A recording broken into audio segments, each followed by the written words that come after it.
नमस्कार छात्रों, बीए तृतीय वर्ष द्वितीय प्रश्न पत्र की इस कक्षा में आप सभी का स्वागत है। द्वितीय प्रश्न पत्र हिंदी निबंध तथा अन्य गतिविधियों के अंतर्गत आज हम देखेंगे गद्य का उद्भव तथा हिंदी गद्य के प्रारंभिक स्वरूप को। जैसा कि हम सभी जानते हैं कि गद्य काव्य की अपेक्षाकृत हिंदी साहित्य में विलंब से उपस्थित दिखाई देता है तथा हिंदी गद्य का प्रारंभ संवत 1050 से माना जाता है, परंतु वह हिंदी गद्य का आरंभिक स्वरूप था कि जिसमें खड़ी बोली का पूर्णतः अभाव था तथा हिंदी गद्य का यह आरंभिक स्वरूप तत्कालीन क्षेत्रीय भाषाओं के सम्मिश्रण से निर्मित था। अतः इसका वास्तविक उद्भव भारतेंदु युग से होता हुआ दिखाई देता है। जैसा कि हम सभी जानते हैं कि भारतेंदु को हिंदी गद्य का जनक माना जाता है। भारतेंदु युग में हिंदी गद्य ने अपना आकार प्राप्त किया, विकास की दिशा में अग्रसर हुआ हिंदी गद्य। तो इस तरह से भारतेंदु को हिंदी गद्य का जनक माना जाता है। यदि हम भारतेंदु पूर्व हिंदी गद्य की स्थिति पर विचार करें तो हम देखते हैं कि हिंदी गद्य का आरंभिक स्वरूप तत्कालीन दान पत्रों, पट्टों, परवानों तथा अनुवादों के रूप में प्राप्त होता है।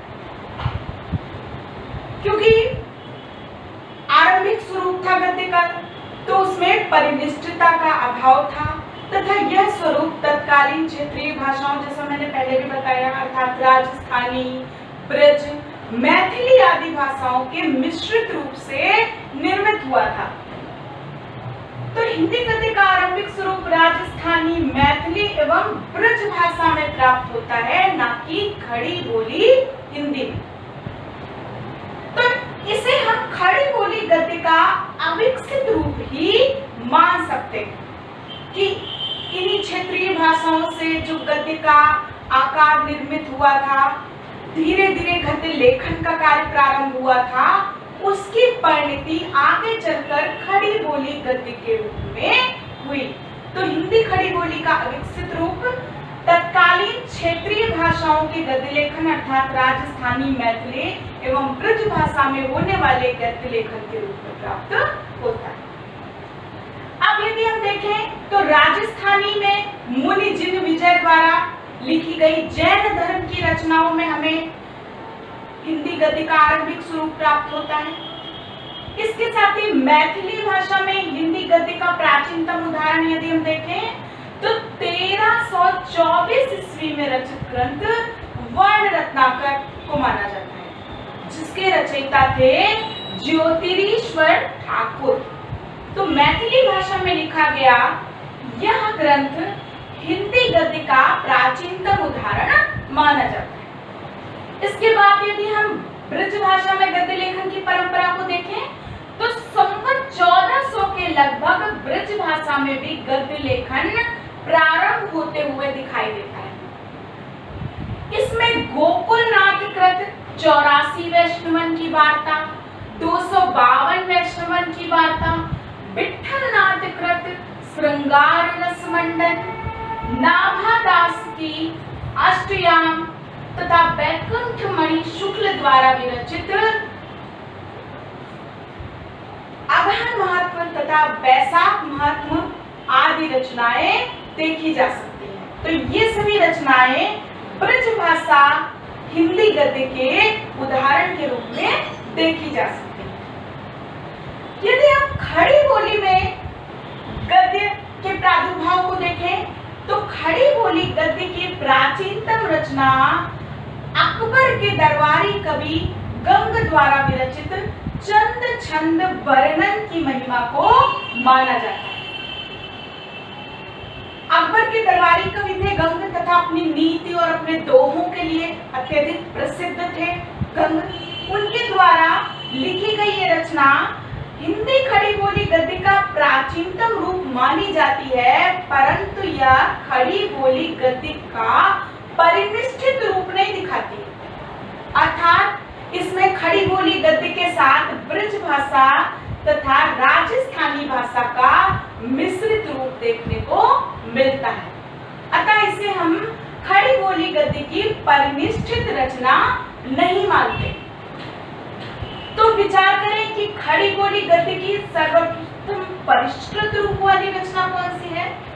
तो इस स्थिति में हमें खड़ी बोली गद्य के परिष्कृत रूप वाली सर्वप्रथम रचना सन 1741 में रचित भाषा योग वासिष्ठ के रूप में मिलती है। इसके रचयिता राम प्रसाद निरंजनी जी थे। तो प्रस्तुत रचना हिंदी खड़ी बोली गद्य के परिष्कृत रूप वाली सर्वप्रथम रचना मानी जाती है। अब यदि हम विचार करें कि भारतेंदु युग तो गद्य के प्रादुर्भाव का युग था, ये सभी मानते हैं। भारतेंदु और उनके सहयोगी भारतेंदु मंडल द्वारा हिंदी गद्य को विकास के सोपान तक पहुंचाने का कार्य किया गया। हिंदी गद्य को आकार देने का, हिंदी गद्य को समाजमुखी बनाने का कार्य भारतेंदु द्वारा किया गया। परंतु भारतेंदु युग से पूर्व खड़ी बोली गद्य के विकास में योगदान देने वाले कौन से व्यक्ति थे, कौन सी संस्थाएं थी, उनके विषय पर भी विचार करना समीचीन प्रतीत होता है। तो हम देखते हैं कि भारतेंदु पूर्व खड़ी बोली गद्य के विकास में योगदान देने वाले व्यक्तित्व एवं संस्थाओं, तो इसमें सबसे महत्वपूर्ण और सबसे प्रथम कड़ी के रूप में सामने आते हैं धार्मिक आंदोलन। चूंकि वह युग संक्रांति काल का युग था, भारतवासी अपनी स्वतंत्रता के लिए संघर्ष कर रहे थे तथा अध्ययन, पढ़ाई और अनेकानेक आंदोलनों के कारण लोगों में चेतना का प्रादुर्भाव हो रहा था, चेतना का प्रसार हो रहा था। तो तरह तरह के धार्मिक आंदोलन चल रहे थे। इन धार्मिक आंदोलनों ने हिंदी गद्य के प्रचार प्रसार के लिए महत्वपूर्ण कार्य किया। तो ये धार्मिक आंदोलन जिसमें कि आर्य समाज, ब्रह्म समाज द्वारा सामाजिक रीति रिवाज, कुरीतियों के विषय में लोगों को जागरूक किया जा रहा था। अतः उनके सिद्धांतों को, धार्मिक सिद्धांतों को जनता के बीच फैलाने के लिए, वितरित करने के उद्देश्य से उन्हें हिंदी भाषा और गद्य खासतौर से प्रचार प्रसार की आवश्यकता पड़ी। तरह तरह की पत्रिकाओं के माध्यम से, लेखों के माध्यम से लोग अपने अपने धार्मिक सिद्धांतों, मत मतांतरों का प्रचार प्रसार कर रहे थे। तो इस तरह से धार्मिक आंदोलन एक बहुत महत्वपूर्ण स्थान रखता है हिंदी गद्य के प्रचार प्रसार में।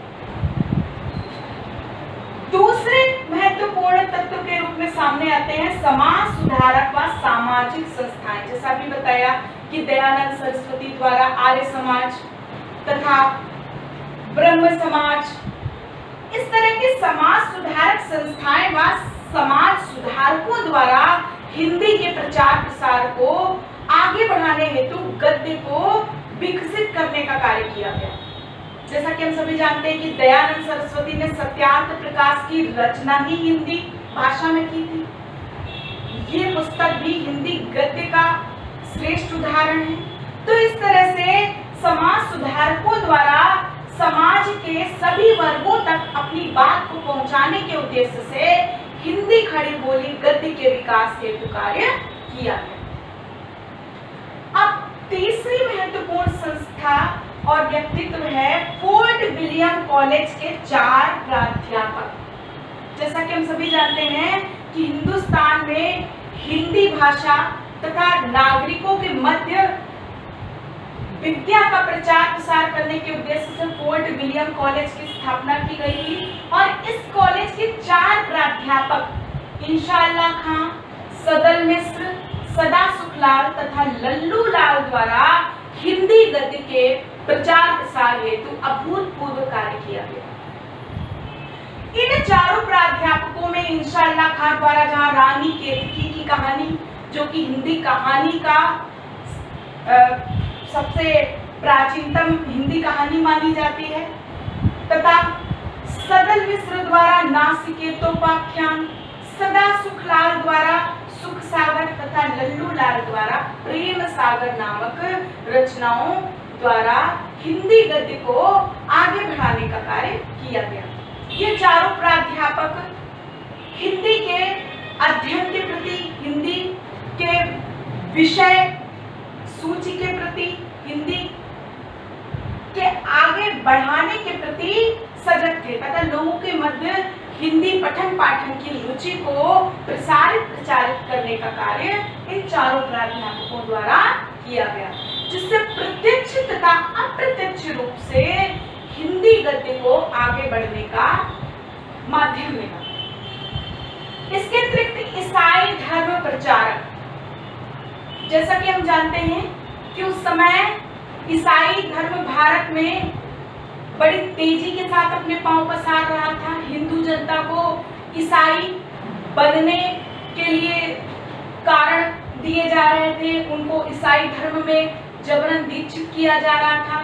तो इस दृष्टि से हिंदी भाषा को माध्यम बना करके ईसाई धर्म प्रचारकों ने बाइबिल का हिंदी में अनुवाद कराया तथा उसको लोगों के बीच में बांटा। तो इस तरह से हिंदी भाषा, हिंदी गद्य के प्रचार प्रसार में अप्रत्यक्ष रूप से ईसाई धर्म प्रचारकों ने भी अपना महत्वपूर्ण योगदान दिया। अब इसके बाद आते राजा शिव प्रसाद सितारे हिंद। राजा शिव प्रसाद सितारे हिंद भारतेंदु पूर्व हिंदी के उन्नायकों में महत्वपूर्ण स्थान रखते हैं। इन्होंने हिंदी गद्य को, हिंदी खड़ी बोली गद्य को आगे ले जाने के लिए महत्वपूर्ण कार्य किया। इनकी भाषा में अरबी फारसी के शब्द अधिकाधिक मिलते थे। इसके बाद आते हैं राजा लक्ष्मण सिंह। राजा लक्ष्मण सिंह भी भारतेंदु पूर्व खड़ी बोली हिंदी के उन्नायकों में महत्वपूर्ण स्थान रखते हैं तथा इनकी भाषा शुद्ध संस्कृत निष्ठ परमार्जित हिंदी का सुंदर उदाहरण थी। तो इन व्यक्तियों और तथाकथित संस्थाओं द्वारा प्रत्यक्ष व परोक्ष रूप से खड़ी बोली गद्य को आगे बढ़ाने का कार्य किया गया। इनके द्वारा गद्य को आगे बढ़ाने के लिए जो आधारशिला तैयार की गई थी उस पर भारतेंदु और भारतेंदु मंडल ने मिलकर सुदृढ़ नींव रख करके इमारत तैयार करने का कार्य किया तथा भारतेंदु युग को हिंदी खड़ी बोली गद्य के विकास की दृष्टि से स्वर्णिम काल माना जाता है। भारतेंदु ने हिंदी गद्य की कई विधाओं को अर्थात निबंध, कहानी, लेखों आदि के माध्यम से गद्य को समाज सापेक्ष बनाने का कार्य किया, समाज के बीच परिचित कराया गद्य के आरंभिक स्वरूप को तथा गद्य के विकास के लिए एक सुदृढ़ आधार तैयार किया। तो इस तरह से हम देखते हैं कि हिंदी गद्य का प्रारंभिक रूप क्षेत्रीय भाषाओं से सम्मिश्रित रूप में दिखाई देता है तथा ये हमें तत्कालीन दान पत्रों, पट्टों, परवानों, अनुवादों के रूप में प्राप्त होता है।